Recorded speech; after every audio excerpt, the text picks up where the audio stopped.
Bismillahirrahmanirrahim. Assalamualaikum warahmatullahi wabarakatuh. Alhamdulillahirabbil alamin alladzi an'amana 'alaina bi ni'matil imani wal islam wal 'aqibatu lil muttaqin wala udwana illa 'alal zalimin. Allahumma shalli wa sallim ala sayyidina Muhammadin wa ala alihi wa ashabihi ajma'in. Amin. Amma ba'd. Faqala Allah Ta'ala fil Qur'anil Karim, a'udzu billahi minasyaitonir rajim. Bismillahirrahmanirrahim. Ya ayyuhan nas, kulu mimma fil ardi halalan thayyiban wa la tattabi'u khutuwati syaitan innahu lakum aduwwum mubin. Shadaqallahul maulanal azim. Para pemirsa kaum muslimin muslimat di mana saja berada, alhamdulillah kita masih diberikan kesempatan oleh Allah berada di bulan yang penuh keberkahan. Semoga ibadah kita yang sudah kita jalankan diterima oleh Allah Subhanahu wa taala. Amin amin ya rabbal alamin. Salawat juga salam kita aturkan kepada sahibah kita baginda Rasulullah sallallahu alaihi wasallam.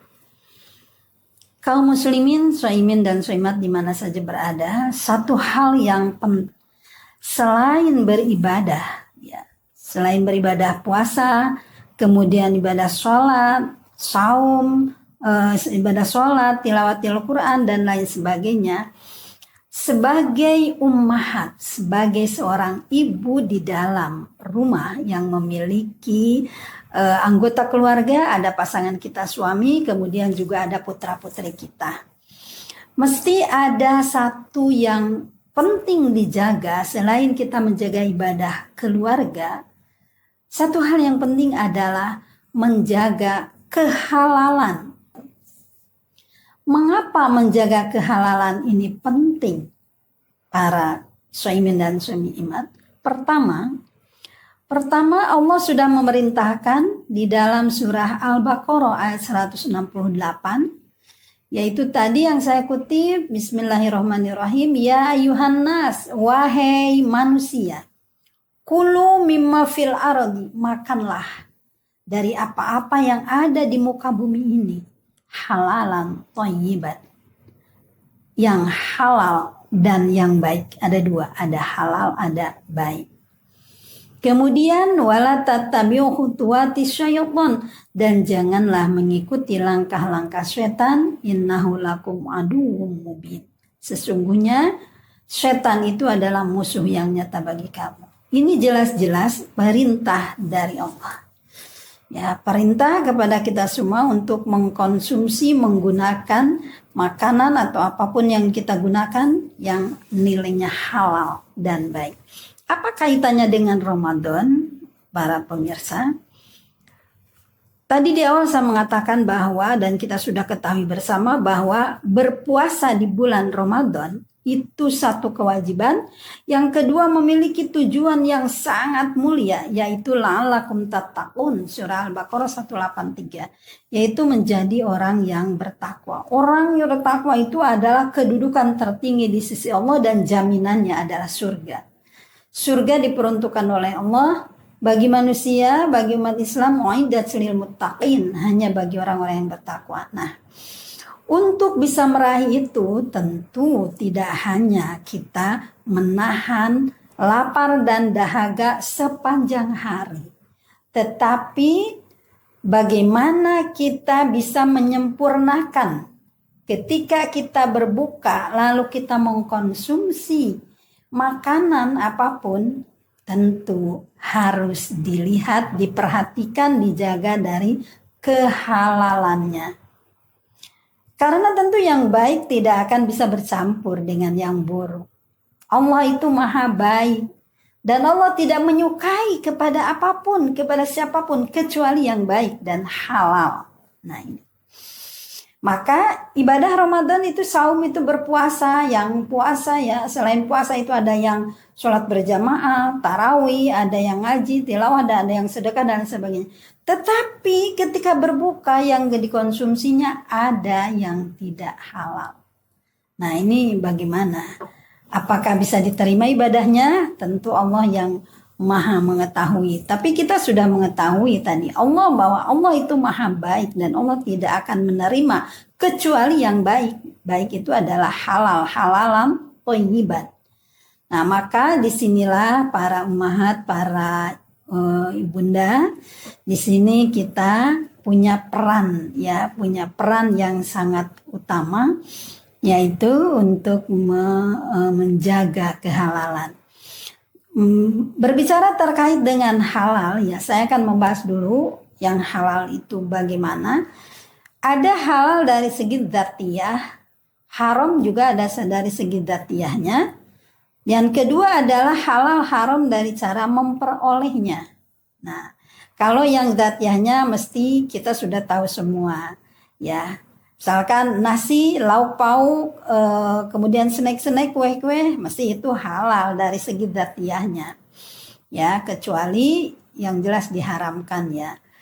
Tetapi belum tentu itu halal kalau diperoleh caranya yang tidak halal.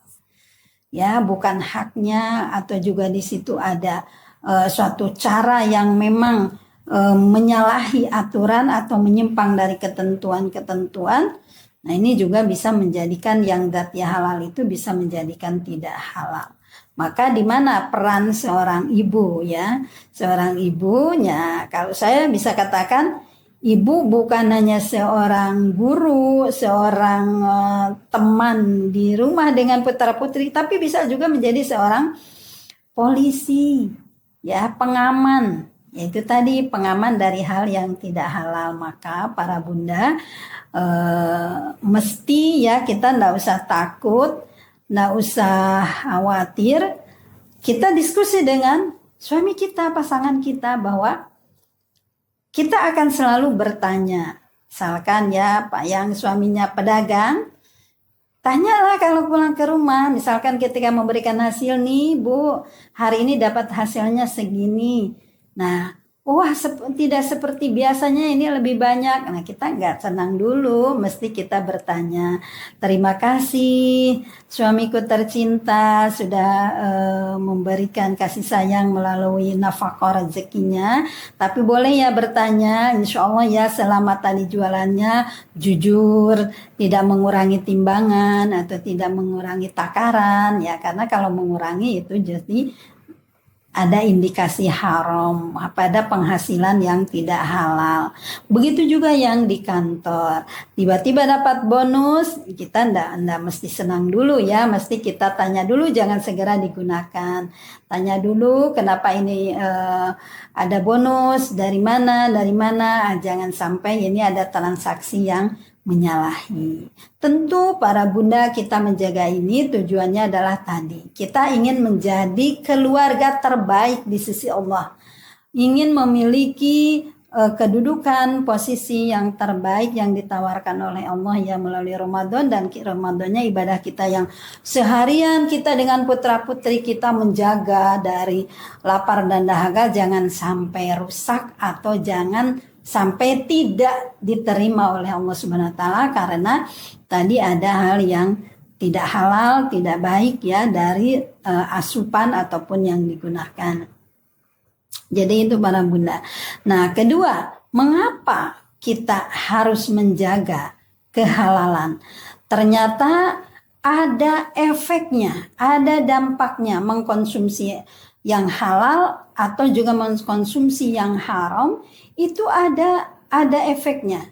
Ketika mengkonsumsi yang halal itu ada keutamaannya para bunda, dan ini efeknya kepada kita dan juga putra putri kita.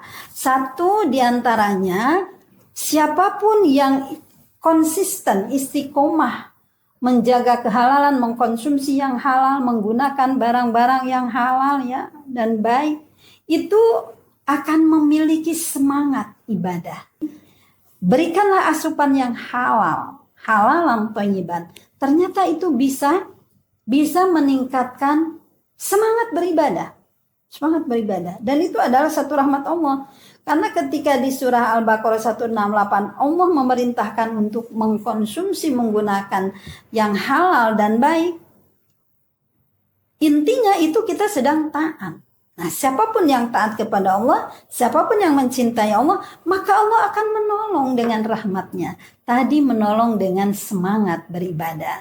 Bisa meningkatkan semangat.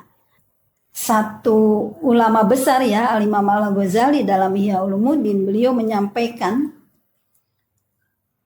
barang atau makanan atau asupan yang dikonsumsi dan masuk ke dalam perut kita itu mampu menggerakkan kita kepada hal-hal yang halal. Kita akan bergerak menuju perilaku yang baik, kegiatan-kegiatan yang baik. Kita juga melakukan transaksi yang halal dan kita akan sendirinya bergerak.